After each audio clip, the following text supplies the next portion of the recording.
ஜெய் ஸ்ரீராம். உக்ரம் வீரம் மகாவிஷ்ணும் ஸ்வலந்தம் சர்வதோமுகம் நரசிம்மம் பீஷணம் மிருத்யும் நமாமியக்கம். ஜீ தமிழ் தொலைக்காட்சி நேயர்களுக்கு காலை வணக்கம். இன்று ஒரு சிவாலயத்தை பற்றி தெரிந்து கொள்ள இருக்கிறோம். பொதுவாகவே கர்ப்ப கிரகத்தில் ஒரு லிங்கம் இருக்கக்கூடிய லிங்கத்தை நாம் நிறைய பார்த்துருக்கோம். இன்று பார்க்கக்கூடிய லிங்கம் எத்தனை லிங்கம் இருக்கிறது, எப்படியெல்லாம் நமக்கு காட்சி தர காத்திருக்கிறது என்பதை பற்றி திருவண்ணாமலை மாவட்டத்தில் தேவிகாபுரம் என்ற இடத்தில் பொன்மலை நாதர் என்று அழைக்கக்கூடிய கனககிரீஸ்வரர் ஆலயம் பற்றி தெரிந்து கொள்ள ஆர்வமுடன் புறப்படுவோம்.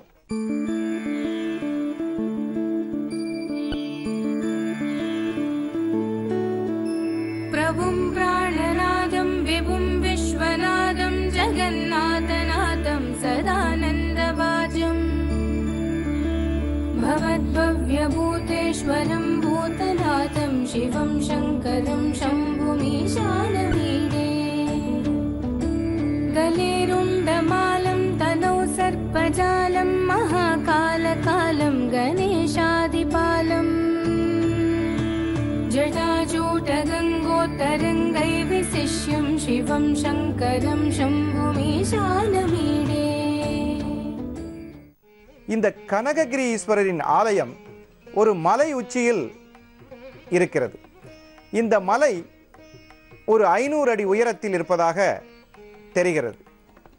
இந்த மலையின் நாம் ஏறி போவதற்கு 365 படிக்கட்டுகள் ஒழுங்காக அமைக்கப்பட்டுள்ளன. இந்த படி ஏறும் பொழுது பலருக்கு பல நினைவுகள் வரும். எந்த நினைவும் இல்லாமல் சதாசிவ நினைவு கண்டிப்பாக வரணும். ஓம் நம சிவாய. ஏனென்றால் படைத்தல், காத்தல், அருளல், மறைத்தல், இந்த மாதிரி 5 விதமான தொழில்களை செய்யக்கூடிய சிவலிங்க திருமேனியை நினைத்து சதாசிவத்தை நினைத்து கொண்டு படியேறப் போகிறோம். கிட்டத்தட்ட 50 படி ஏறணுன்னே எந்த ஒரு காரியம் செய்வதற்கும் கணபதியின் துணை தேவை. அந்த கணபதி நமக்கு அருள்பாலிக்க இந்த மலையேறக்கூடிய சக்தியையும் இறையாண்மையையும் கொடுக்க காத்திருக்கிறார் என்ற கணபதி வழிபாட்டுக்கு பின் சிறிது இலைப்பாரி படிக்கட்டுகள் மேலே ஏறலாம். கொஞ்சம் நடக்க முடியாதவர்கள் 1 மணி நேரத்திலே ஏறிடலாம். கொஞ்சம் ஃபாஸ்ட்டாக ஏறுறவங்க ஒரு 27 நிமிஷம் 30 நிமிஷத்தில் மேலே மலை ஏறிடலாம். இப்பொழுது மலை ஏறி செல்லும் பொழுது சதாசிவ நினைப்பை நினைத்து கொண்டு இவ்வாலயத்தில் மலை உச்சியை அடைகிறோம். மலை உச்சியை அடைந்தவுடன் ஒரு குளிர்ந்த காற்று இறை அருளால் பஞ்சபூத சக்திகள் நம்மை வரவேற்பதை நம்மால் உணர முடியும்.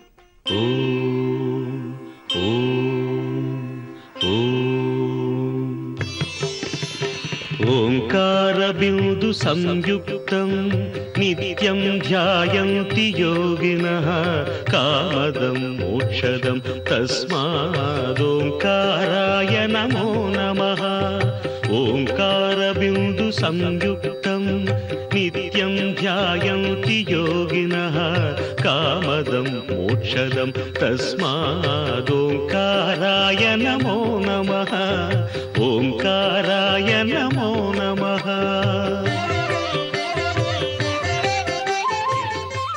கண்ணில் இப்பொழுது நமக்கு தெரியக்கூடியது கொடி மரம். இதை பார்த்த உடனேயே அறிவு சொல்லும் இது எவ்வளவு பழமையான கோயில் என்பதை பறைசாற்றக்கூடிய வகையில் கொடிமரம் அற்புதமாக வானில் இருந்து அற்புத சக்திகளை பூமிக்கு கொண்டு வந்து மலை மீது நிற்கக்கூடிய கொடிமரமாக நிமிர்ந்து நிற்கிறது. சுற்று பிரகாரத்தை செல்லும் பொழுது திருவண்ணாமலையில் தீபமேற்றக்கூடிய மலை அந்த இடம் இங்கிருந்து பார்த்தால் மிகவும் அற்புதமாக தெரியும். பர்வத மலையை பார்க்க முடியும். இம்மலையிலிருந்து 2 புண்ணிய மலைகளை பார்ப்பது ஒரு புண்ணியம். இப்படி மலையை சுற்றி புண்ணிய ஸ்தலங்கள் இருப்பது ஒரு மாபெரும் புண்ணியமே. நமந்தி முனயஸ் சர்வே நமந்த்யப்சரசாங்கணாः நராணாமாதி தேவானாம் நகாராய நமோ நமः. நகாராய நமோ நமः. ஓம் மம் மஹத்தத்வ त्वं महादेव प्रियं ज्ञानप्रदं परं இந்த ஸ்தலத்தில் இப்பொழுது விநாயகரை வழிபட்ட பின்பு நேர்த்தியாக கோயிலின் உள் செல்லும் பொழுது நந்தி தேவரை வணங்கிக் கொள்கிறோம். நந்தியின் அருள் இருந்தால்தான் சிவாலயத்தில் சிவனுடைய அருள் கிடைக்கும். இந்த நந்தியை கண்ட பின்பு சப்த கன்னிகள் என்று சொல்லக்கூடிய 7 கன்னிமார்கள், 7 தேவதைகள். இந்த சப்த கன்னிகள் வைஷ்ணவி, வராகி, பிராமி, மகேஸ்வரி, இந்திராணி, கௌமாரி, சாமுண்டி என்ற 7 சப்த கன்னிகள் இஸ்தலத்தை மேலும் புண்ணிய பூமி ஆக்குகிறார்கள். கல்யாணம் ஆகாதவர்கள் இவ்வாலயத்திற்கு சென்று இந்த சப்த கன்னியர்களை வழிபட்டால் கண்டிப்பாக திருமணம் நடக்கும். குறிப்பாக கன்னி பெண்கள் இவ்வாலயத்திற்கு சென்று சப்த கன்னியர்களை வழிபடுவதால் திருமணம் நல்ல இடத்தில் முடிவாகும். இப்பொழுது நம் கண்ணில் படுவது அத்தனையும் சிற்பக்கலைகள், கண்ணுக்கு விருந்து என்னும் வகையில் இந்த சிற்பக்கலையினுடைய ரகசியங்களை பார்த்தால் ஏதோ நமக்கு விஷயங்களை அள்ளித்தருவதாக தோன்றும். அங்கே ஒவ்வொரு தூணும் ஒவ்வொரு விஷயங்களை நமக்கு சொல்லிக் கொடுக்கும். ஒரு கையை மூடி பார்த்தால் சிங்கம், அதே கையை இன்னொரு பக்கம் மூடி பார்த்தால் யானை, இன்னொரு பக்கம் மூடி பார்த்தால் யாழி. இப்படி பல்லவ மன்னன் ஒருவன் இவ்வாலயத்திற்கு வந்து தன்னுடைய வேண்டுதலை இவ்வாலயமாக நிர்மாணிக்கிறேன் என்று சொல்லி இவ்வாலயத்தை நிர்மாணித்தார். பல்லவ மன்னர்கள் கட்டிடக்கலைக்கும் சிற்பக்கலைக்கும் பேர் போனவர்கள். இந்த சிற்பக்கலையில் வரக்கூடிய ஒவ்வொரு தகவலையும் இப்பொழுது கவனமாக பார்ப்போம். இங்கே விநாயகர் தன்னுடைய சிவன் தகப்பனாருக்கு அழகாக பூஜை செய்கிறார். சிவ பூஜை செய்வது எப்படி என்பது இந்த கல்லில் செதுக்கப்பட்டுள்ளது. அடுத்தபடியாக கோமாதா பூஜை, புண்ணியங்களில் புண்ணியம் கோமாதா பூஜை செய்வது. கோமாதாவுக்கு ஒரு பழம் வாங்கி கொடுத்தால் புண்ணியம். அந்த மாதிரி ஒரு கோமாதா பூஜை இங்கு நடப்பது போன்ற ஒரு சிற்பக்கலை எடுத்துக்காட்டாக இருக்கிறது. அடுத்தபடியாக இந்த ஜாதகத்தில் கிரகணங்கள் தோன்றும் போது பிறந்திருப்பார்கள். அவர்கள் எந்த காரியம் செய்தாலும் நடக்காது. அதை சித்தரிக்கும் வகையில் இருக்கக்கூடிய சிற்பக்கலை பற்றிய தகவலுடன் கர்ப்ப கிரகத்தில் இருக்கக்கூடிய சிவபெருமான் 3 விதமாக காட்சியளிப்பதும், கிரகணத்தன்று பிறந்த நபர்கள் இந்த கோயிலில் என்ன செய்தால் அவர்கள் மோட்சம் கிடைக்கும் என்பதை பற்றி ஒரு சிறிய இடைவேளைக்கு பிறகு தெரிந்து கொள்வோம். காத்திருப்போம்.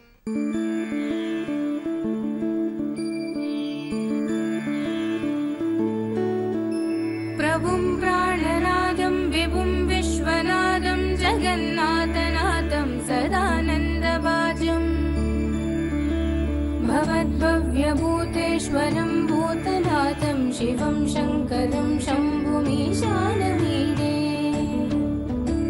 गलेरुण्डमालं तनौ सर्पजालं महाकालकालं गणेशादिपालम् जटाजूटगङ्गोत्तरङ्गै विशिष्यं शिवं शङ्करं शम्भुमीशानमीडे. இந்த சிற்பக்கலைகளில் இருக்கக்கூடிய சர்ப்பதோஷம் என்று சொல்லுவார்கள்.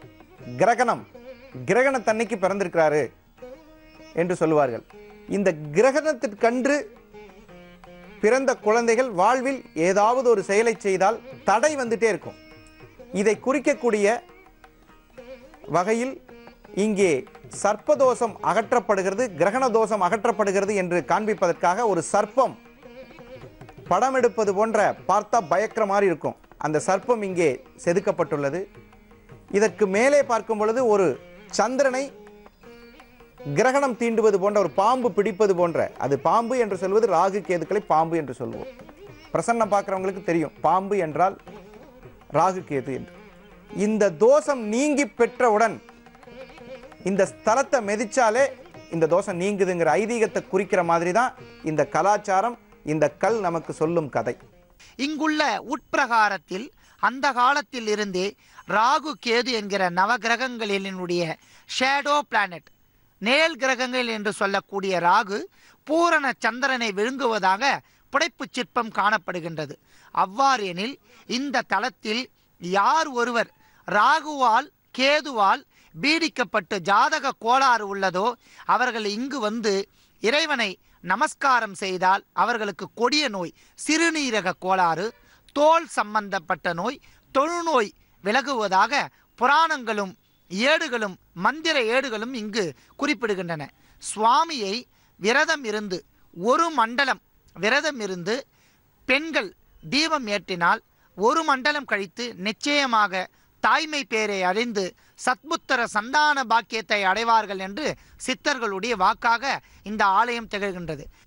3 லிங்கங்கள் உலகில் எங்கும் காண முடியாத அளவிற்கு லிங்கம் என்று சொன்னால் அந்த லிங்கத்துள் சர்வலோகமும் அடக்கம் என்று அர்த்தம். லிங்கத்துக்குள் எல்லாமே அடங்கிடும். அடங்கிறது மட்டுமா சுவாமி? லிங்கத்திற்குள் அனைத்தும் விருத்தியாகும். சூட்சமமும் அவனே. இப்பொழுது கர்ப்ப கிரகத்தில் 3 லிங்கங்கள் எப்படி வந்தது?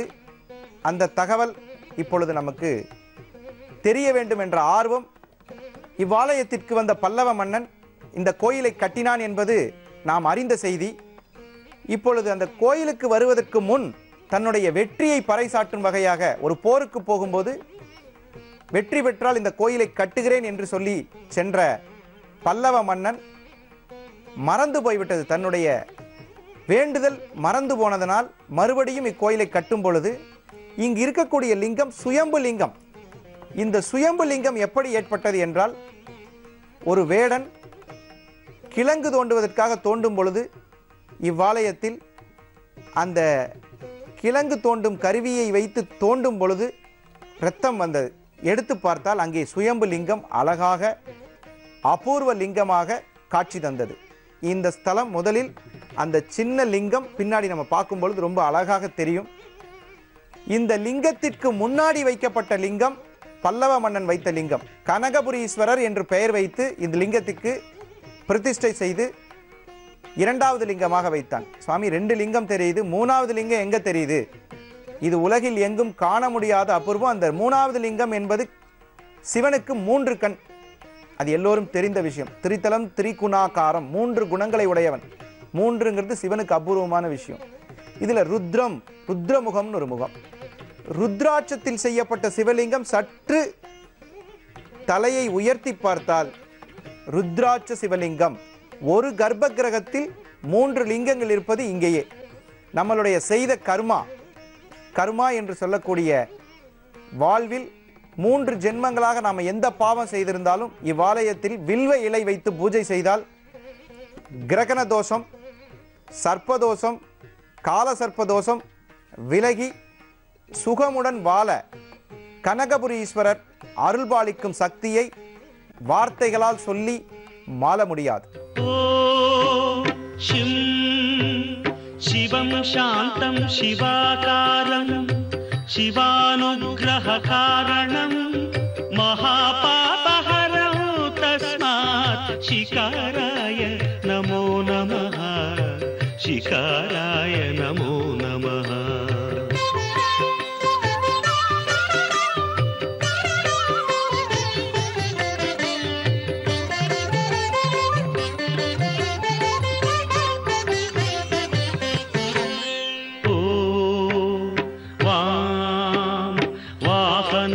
वृषभोयस्य वासुकी कण्ठभूषणं वामशक्तिधरं देवं वकाराय नमो नमः वकाराय नमो नमः. ॐ यं यकारे संस्थितो देवो यकारं परमं शुभं यं नित्यं परमानन्दं यकाराय नमो नमः यकाराय नमो नमः. ओ यः क्षीराम्बुधिमन्थनोद्भव महाहालाहलं भीकरं दृष्ट्वा तत्र परायिता सुरगणा नारायणादिन्तदा नारायणादिन्तदा. இந்த கனககிரி பெருமான் மலை மீது வீற்றிருக்கிறார். சுயம்பு மூர்த்தியாக வீற்றிருக்கிறார். சமஸ்கிருதத்தில் கனககிரி ஈஸ்வரர். கனகம் என்றால் தங்கம், கிரி என்றால் மலை, மலை மீது இருக்கக்கூடிய சுயம்பு கனககிரி ஈஸ்வரர். ஒரே கருவறையில் 2 லிங்கங்கள் கொண்ட அற்புத திருத்தலம் தேவி கீழ்புரம் என்கிற தேவிகாபுரம். காசி விஸ்வநாதர் சமேத காசி விசாலாட்சி கருவறையில் சுயம்பு கனககிரி பொன்மலைநாதராக வீட்டிருக்கிறார். சுவாமிக்கு தினந்தோறும் 2 கால பூஜை நடைபெற இருக்கின்றது. அதிகாலையில் சுவாமி 8:30 மணிக்கு ஆலயத்தில் திறந்து 11 மணி அளவில் ஆலயம் மீண்டும் மூடப்படும். இவ்வாலயத்தில் முக்கண்ணனை தரிசிப்பது மட்டுமில்லாமல் 3 லிங்கங்களை தரிசித்திருக்கிறோம். இந்த ஆலயத்திற்கு யாரெல்லாம் சென்றால், எந்த ராசிக்காரர்கள், எந்த நட்சத்திரக்காரர்கள் சென்றால் விமோச்சனம் என்பதை ஒரு சிறிய இடைவேளைக்கு பின்பு இவ்வாலயம் செல்லும் வழியையும் தெரிந்து கொள்ளலாம். காத்திருப்போம்.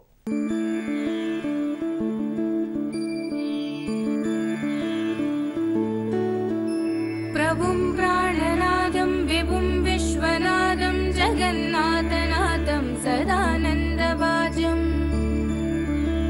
भवद्भव्यभूतेश्वरं भूतनाथं शिवं शङ्करं शम्भुमीशानमीडे गलेरुण्डमालं तनौ सर्पजालं महाकालकालं गणेशादिपालम् जटाजूटगङ्गोत्तरङ्गै विशिष्यं शिवं शङ्करं शम्भुमीशानमीडे. இவ்வாலயத்தில் தேவிகாபுரம் மகாதேவரை 3 கண் 3 லிங்கங்களை தரிசித்தோம். இங்கே சப்த கன்னிகளை தரிசித்தோம். திருமணம் ஆகாத கன்னி பெண்கள், குறிப்பாக மூல நட்சத்திரம், ஆயில்ய நட்சத்திரம் இந்த ஸ்தலத்திற்கு சென்று கன்னி தேவிகளை வழிபட்டால் திருமணம் விரைவில் நடைபெறும். சர்ப்பதோஷம், கால சர்ப்பதோஷத்திற்கு பறைசாற்றும் விதமாக இருந்த கிரகணத்தன்று பிறந்த குழந்தைகள் காரிய வெற்றிக்காக, ஒவ்வொரு செயலும் வெற்றியாக அமைவதற்கு இத்தலத்திற்கு சென்று வரலாம். பொங்கல் வைத்தல், எண்ணெய் கொடுத்தல், விளக்கேற்றுதல், மாவிளக்கெடுத்தல், இது போன்ற அரிய செயல்களை செய்யக்கூடிய ஒரு திருத்தலமாக இருக்கிறது. அது மட்டும் இல்லாமல் கண் பிரச்சனை, ஏனென்றால் இந்த ஸ்தலத்தில் கண்ணில் பிரச்சனை இருப்பவர்கள், சூரியன் யாருடைய ஜாதகத்தில் எல்லாம் சரியாக இல்லாமல் ராகு கேது தோஷங்களால் பாதிக்கப்பட்டிருந்தால் இந்த முக்கண்ணனை தரிசிப்பதால் கண் பிரச்சனை அகலும். விரைவில் இவ்வாலயத்துக்கு செல்ல ஆசை மனம் தூண்டும் என்பது தெரிந்தே திருவண்ணாமலை என்னும் ஊரிலிருந்து 1.5 மணி நேரம் பஸ்ஸில் ஏறினா போயிடலாம். இவ்வாலயம் மிகவும் சிறப்பு வாய்ந்த ஸ்தலம். क्षीराम्बुधिमन्थनोद्भव महाहालाहलं भीकरं दृष्ट्वा तत्र पलायिता सुरगणा नारायणादिन्तदा नारायणादिन्तदा.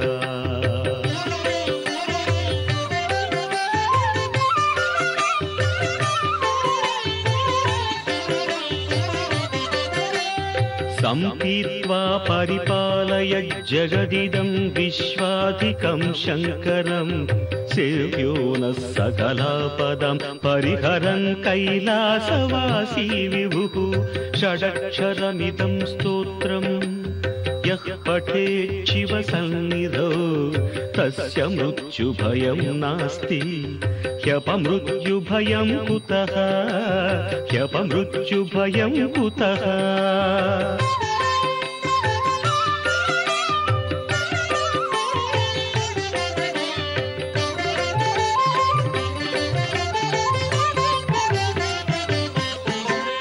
यत्कृत्यं तन्न कृतं यदकृत्यं कृत्यवत्तदाचरितम् उभयो प्रायश्चित्तं शिव तव नामाक्षरद्वयोच्चरितं तव नामाक्षरद्वयोच्चरितं शिव शिवेति शिवेति शिवेति वा भव भवेति भवेति भवेति वा हर हरेति हरेति हरेति वा भज नमः शिवमेव निरन्तरं भज नमः शिवमेव निरन्तरम्.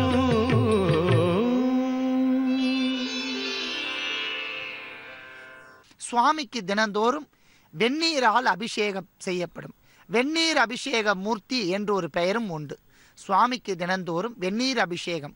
ஆதி காலத்தில் வேடுவன் ஒருவன் கிழங்கை அகந்தெடுக்கும் பொழுது பூமியில் குருதி கொப்பளித்தது, குருதி ரத்தம் கொப்பளித்தது. அதனால் ஊர் பெரியோர்களை அழைத்து வந்து காண்பித்த போது சிவபெருமான் பானம் சுயம்புவாக தோன்றி அதிலிருந்து ரத்தம் வெளிவந்தது. அந்த குருதி வெளிவருவதற்கு காரணமாக இருந்த வேடுவனே சந்தனம் மற்றும் கற்பூரத்தை சாத்தி சுவாமியின் மீது அபிஷேகம் செய்து வெந்நீர் அபிஷேகம் செய்ததால் சுவாமிக்கு ரத்தம் வருவது நின்று அன்று முதல் இன்று வரை வெந்நீர் அபிஷேகம் தினந்தோறும் பூஜை நடைபெறுகின்ற வழக்கம் ஏற்பட்டது. சுவாமி மிக சிறந்த வரப்பிரசாதி, மிருத்யுஞ்சய மூர்த்தியாக விளங்குகிறார். மிருத்யுஞ்சயம்னா மரணம், மரணத்தை தடுப்பதற்குண்டான அற்புத சிவன். நோய் நொடிகள், குழந்தை பேறு, திருமண பாக்கியங்களை நடத்தி தரக்கூடிய அற்புத சிவன். இங்கு சுவாமிக்கு செய்யப்படும் தீர்த்தத்தை வெறும் வயிற்றத்தில் உட்கொண்டால் சிறுநீரக கோளாறு நிவர்த்தி செய்வதாக தேவ பிரசன்னத்தில் சுவாமி உத்தரவு தந்திருக்கிறார். மேலும் சரும நோய்கள், புத்திரப்பேறு, திருமண பாக்கியம், அகால மரணங்களை தடுப்பதற்காக சுவாமி மிகப்பெரிய வரப்பிரசாதையாக மீட்டிருக்கிறார். திருவண்ணாமலைக்கு அடுத்து மிகப்பெரிய ஒரு ஸ்தலம் தேவி கீழ்புரம். திருவண்ணாமலை மதிலழகு, தேவிகாபுரம் கோபுர அழகு என்று ஒரு பழமொழி உண்டு. இதுவரை சிவன் ஸ்தலத்தை பற்றி மிகவும் அழகாகவும் ஆன்மீக பக்தி லயத்துடனும் தெரிந்து கொண்டோம். உங்களுடைய கேள்வி புரிகிறது. சக்தி ஸ்தலம் இங்கு இல்லையாங்க சார்? சக்தி ஸ்தலம் எங்கிருக்கிறது? பெயர் தேவிகாபுரம் என்று பெயர் சொன்னீர்கள், ஆனால் பேசியது பூரா சிவனை பற்றி பேசினீர்கள். உண்மைதான். இந்த ஸ்தலத்தில் தேவியின் சரித்திரம், எந்த ராசிக்காரர்கள் தேவியை தரிசித்தால் என்னென்ன பாக்கியம் பெறலாம் என்ற அற்புதம் தரும் ஆலயம் பகுதியில் நாளை காலை சந்திப்போம். நன்றி, வணக்கம்.